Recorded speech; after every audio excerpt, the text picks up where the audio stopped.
Okay, ఇప్పుడు action. Action introduction. నా పేరు AC Prem Kumar. My name is AC Manoj Kumar. అంటే ఏంది ఇది మొత్తం ఇంతకు ముందు సీజన్ 1 వచ్చేసి మొత్తం హాలీవుడ్ మూవీస్ గురించి మాట్లాడినాం కదా. ఈ సీజన్ ఏ మూవీస్ గురించి మాట్లాడదాం? మనం తెలుగు మూవీస్ గురించి మాట్లాడదాం, ఇండియన్ మూవీస్ గురించి మాట్లాడదాం. తెలుగు అని కాదు కానీ మన మూవీస్లో ఇప్పుడు ప్రస్తుతం ఈ ఎపిసోడ్ ఏ మూవీస్ గురించి మాట్లాడదాం? ఈ ఎపిసోడ్ ఏ సినిమా గురించి మాట్లాడదామా? ఈ ఎపిసోడ్లో ఏ సినిమా గురించి మాట్లాడదాం? మగధీర సినిమా గురించి మాట్లాడదాం అనిపించింది, సడన్గా అనిపించింది. దాంతోపాటు మగధీరతో పాటు బాహుబలి మగధీర. ఓకే, బాహుబలి మగధీర. సరే సరే మాట్లాడదామా? బాహుబలి అంటే రాజుకు సంబంధించిన కథనా? అంటే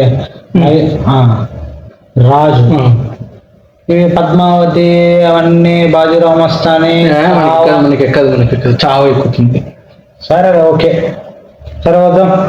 ఈ ఎపిసోడ్ వీటి గురించి మాట్లాడదామని నా తమ్ముడు డిసైడ్. ఎందుకంటే బాహుబలి కూడా అనుకోలేదు, మగధీర గురించి మాట్లాడాలనుకున్నాను. ఎందుకంటే మగధీర మనకి చిన్నప్పుడు చాలా పిచ్చెక్కిచ్చిన సినిమా కాబట్టి. పిచ్చెక్కిచ్చిన సినిమా గురించి దాని గురించి మాట్లాడదాం అనుకున్నా. సరే, అంతకంటే ముందు ఎపిసోడ్ స్టార్ట్ చేసే ముందు మా ఇంట్రడక్షన్ ఇచ్చేది అలవాటు మాకు ఉంది కాబట్టి, ఇది న్యూ సీజన్. ఇంతకు ముందు వేరే సీజన్స్ చాలా చేసాం. ఇప్పటికి ఒక 5 సీజన్స్ కంప్లీట్ అయిపోయినాయి. 5 సీజన్స్ కంప్లీట్ అయినాయి. ఇది 5th సీజన్.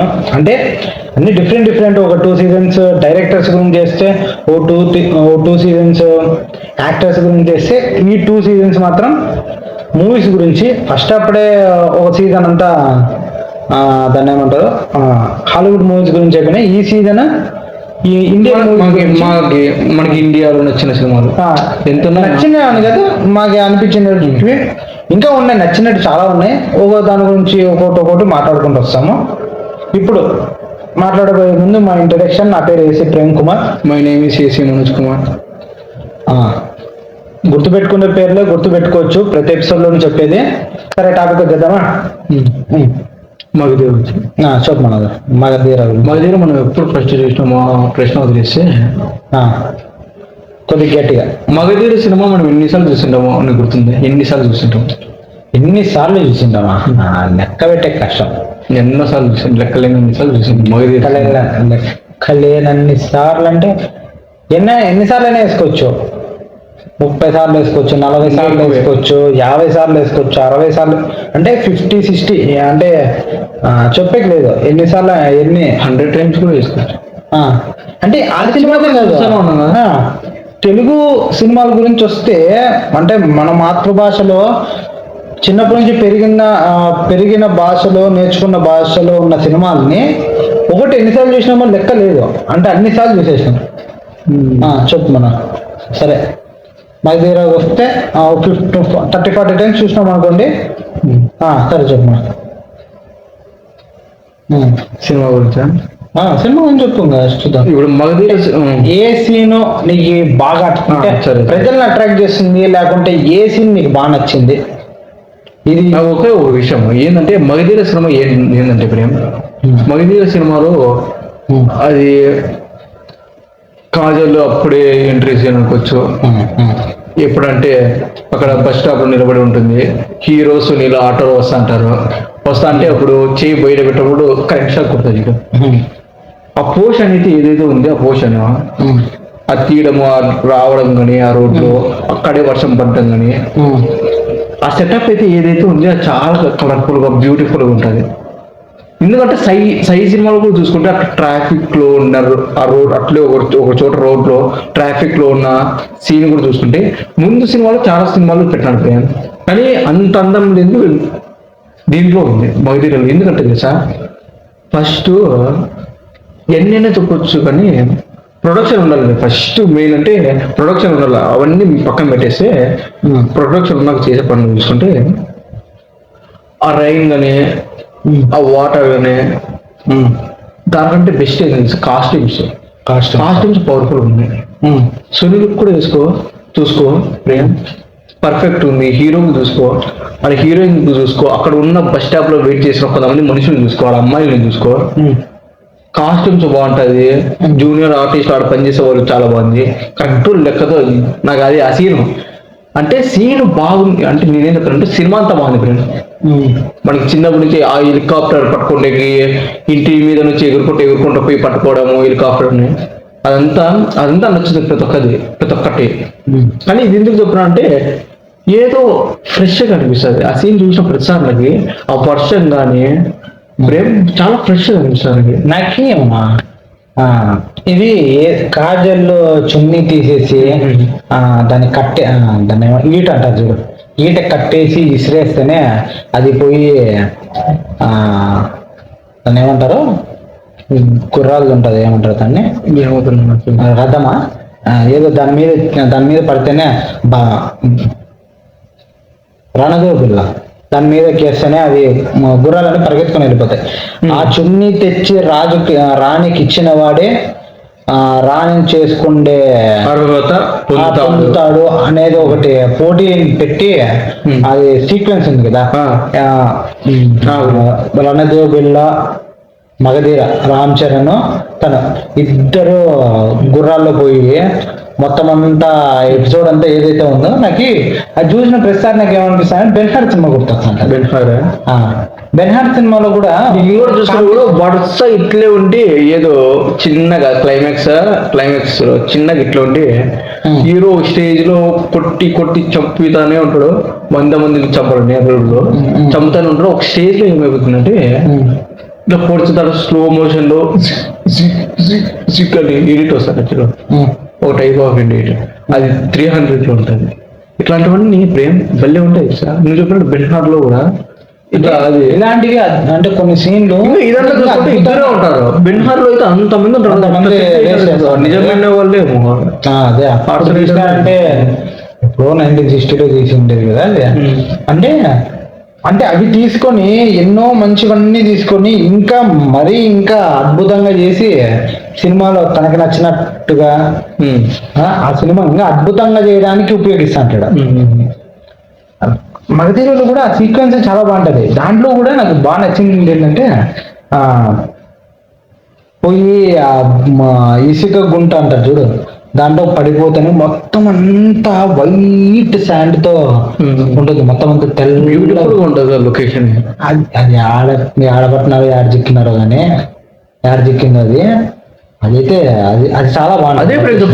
దానికోసం బాగుందని అనిపించి ఆ సీక్వెన్స్ ఒకటి తీసుకుందాం అనుకున్నారేమో, సీక్వెన్స్ తీసుకున్న ఇంత బాగుంది కదా ఎందుకు దాన్ని ఒక్క సీక్వెన్స్ పాట కూడా పెట్టుకున్నాడు. అంటే ఏమనిపిస్తుంది, సర్లే ఒక్క సీక్వెన్స్ అయినా ఇంకేదో ఒకటి సెట్ చేద్దాం దాని దగ్గర అని చెప్పి పాట బాగా సూపర్ సినిమా. అంటే పాటలు కూడా చూసుకో చాలా చాలా బాగున్నాయి. చిన్నప్పుడు అందుకే మనకి చాలా నచ్చిన సినిమా అది. ఎన్నిసార్లు ఎన్నిసార్లు చూసాము. మగధీర సూపర్ ప్రేమ్. మగధీరను బాగుంది. ఇప్పుడు మగధీర గురించే కాదు కదా ఎపిసోడ్, ఇంకా ఏ సినిమా గురించి చెప్తావు, వేరే చెప్పు. అంతా దాని గురించే కాకుండా లేదు చెప్పు. మగధీర గురించే చెప్దామా లేకుంటే మొత్తం అంతా కంప్లీట్ చేద్దామా? మనం మగధీర గురించే చెప్తామా లేకుంటే సరే బాహుబలి గురించి చెప్దాం. సరే చెప్పు, నువ్వు మగధీర గురించి మాట్లాడదాం. సర్లే మగధీర గురించి మాట్లాడితే ఇంకా దాంట్లో నాకు ఇది ఈ ఎపిసోడ్ ఉంటుంది కదా, శ్రీహరి పాత్రకి ఆ క్యారెక్టర్కి అదే ఒక 8 minutes సెట్. అంటే శ్రీహరి క్యారెక్టర్ ఏదైతే ఉందో మొత్తము అది అంటే హీరోకి ఎంతైతే వాల్యూ ఇచ్చినాడో శ్రీహరి క్యారెక్టర్కి అంతే వాల్యూ ఇచ్చినట్లు అనిపిస్తుంది నాకు. ఎందుకంటే నాకు అనిపించదు, నాకు అట్లే అనిపించదు కానీ అంత విలువ. ఏమైపోతుందంటే హీరోకి మంచి ఫ్రెండ్ అనేది చూపిడు ఇంతవరకు. ఆ ఫ్రెండ్ రిలేషన్ అనేది బాగా అనిపిస్తుంది. ఆ బాండ్ అనేది సెట్ అయితే ఇప్పుడు మనిషికి హత్తుకుంటుంది. అంటే ఆ బైక్ ఇప్పించడం కానీ అట్లా వెళ్ళిపోవడం కానీ హెల్ప్ చేయడం కానీ అదంతా కరెక్ట్. ఆ హెలికాప్టర్ వచ్చినప్పుడు హీరోకి సతాయించడం కరెక్ట్. హీరోకి ఎప్పుడైతే పడిపోయి ఇబ్బంది చేస్తాడు, ఇంకా ఈ సిచ్యువేషన్ నేను ఎదుర్కోలేని అనిపిస్తుంది, అప్పుడు శ్రీహరి కాపాడుతాడు. ఆ బైక్ పోయడం కానీ, అప్పుడు హీరోయిన్ కూడా వర్షం పడిపోవడం కానీ, వర్షంలో నీళ్ళు వచ్చేయడం కానీ, అప్పుడు కూడా శ్రీహరి వస్తానే వెనకాలంటే రాళ్ళు పడిపోతాయి. అట్లా మరి హెలికాప్టర్ మీద వచ్చినప్పుడు కొన్ని క్లైమాక్స్ లో అవి కరెక్ట్ ఎప్పుడైతే హీరో పడిపోతాడో అట్లా టైంలో శ్రీహరి కాపాడతాడు. అంటే మెయిన్ క్యారెక్టర్ అనిపించింది కానీ ఏమనిపిస్తుంది అంటే ఆ రిలేషన్ మంచి సెట్ అయింది, బాగా సెట్ అయింది. మెయిన్ క్యారెక్టరే అంటే కరెక్ట్ అట్లా సహాయం చేస్తాడు, మాకు కనబడకపోతానే వస్తే మీరు ఈ కష్టం ఏదో కష్టం చూపించిన ఇప్పుడు వస్తే మీరు వాడు కూడా ఫ్రెండ్ బాగుంటుంది అనిపిస్తుంది.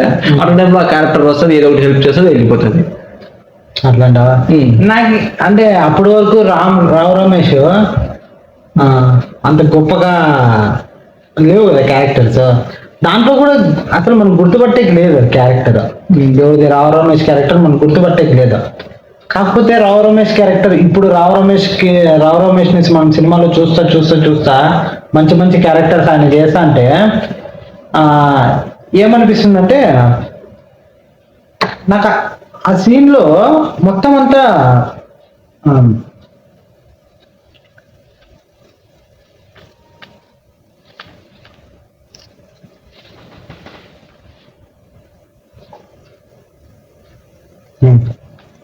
రావు రమేష్ క్యారెక్టర్ ఏదైతే ఉందమ్మా అది అప్పటి వరకు గుర్తింపు లేదులే. ఇవి ఇప్పుడు వచ్చిన క్యారెక్టర్స్ అన్ని మనం చూస్తా అంటే ఊరు కదా మగధీరాలో రావు రమేష్ ఉన్నాడు. ఆ క్యారెక్టర్ ను కూడా చాలా బాగుంటుంది. కనుక్కోలేం కదా ఇప్పుడు మా క్యారెక్టర్ కొద్దిసేపు ఉంటాడు, గెటప్ అట్లుంటుంది, కనుక్కోలేము. కాకపోతే ఇప్పుడు ఇన్ని క్యారెక్టర్స్ మంచి మంచి క్యారెక్టర్స్ చేసినాక దీంట్లో ఉన్నాడు కదా అనేది మనం ఇప్పుడు రికగ్నైజ్ చేస్తాము, బాగా అనిపిస్తుంటది. ఈ మనిషి దీంట్లో ఉన్నాడు కదా ఎంత బాగుంది అని అనిపిస్తుంటది. కానీ అప్పుడు తెలీదు, ఇంకా బాగా పేరు అంటే అప్పటికి ఇంకా పేరు పొందలే అంతగా రావు రమేష్. కాబట్టి ఇప్పుడు అనిపిస్తుంటది బాగా క్యారెక్టర్ బాగుంది కదా అని. అదే కాకుండా నాకు ఇది మగధీరలో ఓ సీక్వెన్స్ ఏదంటే నాకు బాగా నచ్చేది. హీరోయిన్ చూస్తూ ఉంటుంది. హీరో దాన్ని ఏమంటారు తెలియనట్లు నటిస్తూ ఉంటాడు. ఏదో ఉంటుందో ఆ పెయిన్ ని చూసి దాన్ని చూసి గుర్తుపట్టాడు. మొత్తం పేరు చెప్తాను పెయింటింగ్ గురించా. నైట్ పెయింటింగ్ వేసుకుంటా వాళ్ళంతా ఉండి చెలికత్తలు అంటారు. ఫ్రెష్ గా ఉంటుంది సీన్, చాలా అందంగా ఉంటాయి సీన్లు, చాలా అందంగా ఉంటాయి. అలాగే ఇప్పుడు ప్రస్తుతం అంతా బాహుబలి అంటాం కానీ మగధీర సూపర్ సినిమా. అందుకే మా బడ్జెట్ చేయదా చెప్పింది. అంటే అంత కరెక్ట్ గా ఉండదు కదా, ప్రతి ఫ్రేమ్ అందంగా ఉంటుంది మగధీర సినిమా. అందుకు బడ్జెట్ కూడా ఎక్కువ అయిపోయింది. అదే సినిమా చాలా బాగుంది. నువ్వేదో చెప్తాను. అది ఏదంటే స్టార్టింగ్ మంది రాజుల కాలం ఓపెన్ అయిపోతానే తన పైన హెలికాప్టర్ నుంచి పడిపోయిన నీళ్ళలోకి ఓపెన్ అయిపోతుంది.